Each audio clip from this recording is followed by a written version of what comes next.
Long Walk to Freedom, the Autobiography of Nelson Mandela. Introduction. Nelson Mandela is known around the world for his fight against apartheid and his role in bringing peace to South Africa. But what exactly was apartheid? Apartheid was a system of racial segregation in South Africa, where people were treated unfairly based on the color of their skin. In today's video, we're going to take a look at Long Walk to Freedom, Mandela's autobiography. This book tells the story of his life, from growing up in a small village to spending 27 years in prison and eventually becoming South Africa's first black president. Let's explore the incredible story of his struggles, sacrifices, and the lessons we can all learn from his journey. This book is divided into 11 sections, and in this video, we will be discussing the first section. If you enjoy the content, please like, subscribe, and kindly consider donating. The donation link is provided in the description below. Mandela's early life and family background. Birth and early life.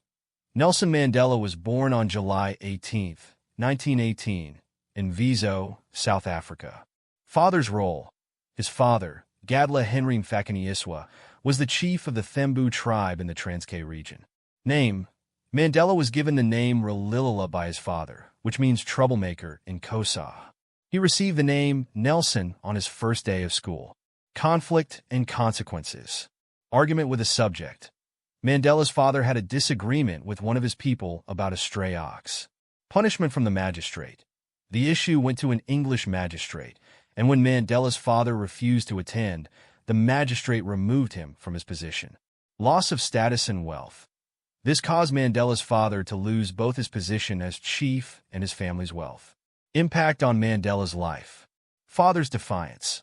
Mandela's father's decision to stand up against authority, even at a personal cost, foreshadowed the path Mandela would follow in his own life. Opportunity for redemption. Although his father lost his position, Mandela later had the chance to rebuild what was lost and restore his family's honor. Mandela's early years in Qunu. Moved to Qunu.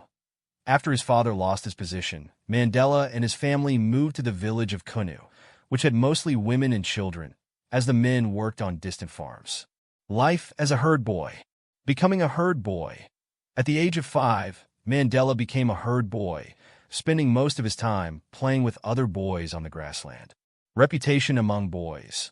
Mandela worked hard to maintain his reputation with the other boys, but always made sure to treat everyone with respect, even his rivals. Learning from observation. Learning by watching. Like most Xhosa children, Mandela mainly learned by observing others, rather than asking many questions. First visit to a White House. When Mandela visited a White House for the first time, he was surprised by how many questions the other children asked, as he was not used to such behavior. Few white people in Qunu. There were not many white people in Qunu, except for the magistrate and the occasional traveler or policeman. Struggle with Xhosa and European values. Balancing traditions and change. Mandela struggled throughout his life with how much he should hold on to the traditional Xhosa values, like those his father followed, versus how much he should adapt to the European ways of white South Africans. Mandela's father's death and moving to Mkhekezweni. When Mandela was 9, his father came home with a bad coughing fit, and Mandela knew his father would soon die. After his father passed away, Mandela felt lost and adrift. His mother decided it was time for him to leave Qunu and, without questioning her, Mandela packed and traveled west with her. They arrived at the home of Janjantaba, the regent of the Thembu people, who offered to be Mandela's guardian. Mandela's mother returned to Qunu after leaving him with Janjantaba. Adjusting to life in Mkhekezweni. Mandela quickly adapted to his new life in Mkhekezweni, the temporary capital of Thembuland. He became friends with Janjantaba's children, Justice and Namafu, and enjoyed helping with tasks, like pressing Janjantaba's Western-style suits.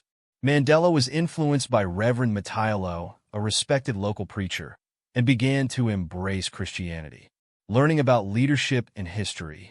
Mandela observed how the men in Janjantaba's court were free to share their opinions, though women had no voice, which saddened him. He became interested in African history after listening to Chief Joy, an elder, tell stories about how white people had tried to divide the Xhosa people. Mandela learned that white rule in South Africa was a recent development, and that one day it could become part of history. He also realized that the system of white rule kept African groups divided, a strategy Mandela would later work to avoid in his own life. Social struggles and learning manners. Many people saw Mandela as a country boy from the village, which caused problems when he asked out Winnie, the daughter of Reverend Matayalo. Winnie's older sister, Nomampondo, invited Mandela to lunch, trying to embarrass him by pointing out his poor manners and wrong use of silverware. Despite the embarrassment, Winnie still liked Mandela, and they corresponded for a few years before losing touch. At 19, Mandela went to study at Heldtown, the biggest African school south of the equator at the time. He went there with his friend, Justice, meeting Qunu. In his last year at Heldtown, the famous Xhosa poet Qunu visited the school. Mandela was surprised because Mkai didn't look special at all. But as Mkai spoke, Mandela started to rethink some of his beliefs about the white teachers at the school. Mkai talked about African unity, but ended by saying the Xhosa were the best. After the lecture, Mandela was confused about his own identity, but graduated thinking of himself as Xhosa first and African second. The visit from Mkai, a poet, made Mandela start thinking in new ways and helped him grow both personally and politically. Mandela's time at University College of Fort Hare. Mandela went to study at the University College of Fort Hare, which was considered the best university for black South Africans, similar to how Oxford or Harvard is viewed. He studied a variety of subjects, from English to politics, and learned a lot from the well-known professors there. However, he also witnessed some elitism and bullying among students. Involvement in the boycott. In his final year, Mandela became involved in a boycott at the college. The protest was about the quality of the food and the lack of power the Student Representative Board had. Mandela was elected to the Student Council, but resigned to support the boycott, which upset Dr. Kerr, the main figure behind Fort Hare.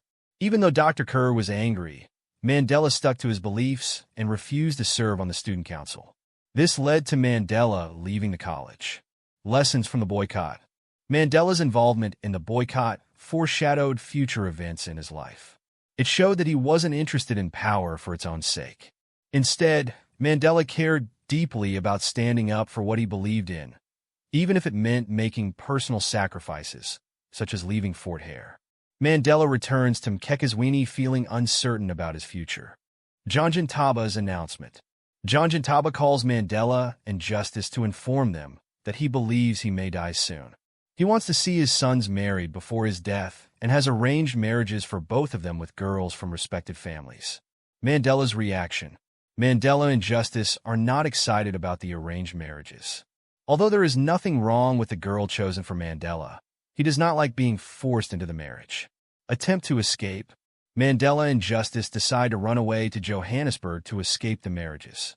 Jonathan Taba learns of their plan and notifies the local train station to try and stop them. Despite this, Mandela and Justice manage to slip away and continue with their plan. Conclusion. In part 1 of Long Walk to Freedom, Nelson Mandela reflects on his early life, from his birth in Mvezo to his family's move to Qunu. He recalls his father's role as a chief and how his father's fall from power shaped his understanding of authority and justice.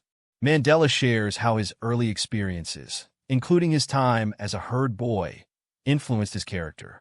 He also explores the tension between traditional Xhosa values and the European influence of colonial rule, setting the foundation for his future struggles against apartheid.